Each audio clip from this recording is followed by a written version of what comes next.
এই যে আমার বর এখন অফিস যাবে বলে তৈরি হচ্ছে। তো আকাশ মেঘ করেছে, বৃষ্টি হয়নি, কিন্তু প্রস্তুতি নিচ্ছে কি হাঁটু অবধি প্যান্টটা গুটিয়ে তুলে দিচ্ছে।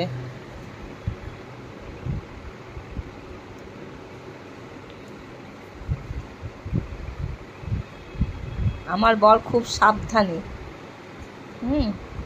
ওই জন্য আগে থেকেই প্যান্টটা গুটিয়ে হাঁটু অবধি তুলে দিচ্ছে। বৃষ্টি কিন্তু হয়নি, ওই জানলা দিয়ে আমি দেখিয়ে দিচ্ছি। দেখো আকাশ ঝলমলে আকাশ,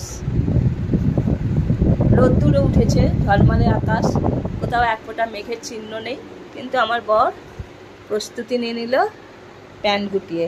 আচ্ছা, এরপরে এই যে জামাটা দেখছো সবাই বন্ধুরা, এই জামাটা আজকে অনলাইনে সকালবেলায় ডেলিভারি দিয়ে গেছে।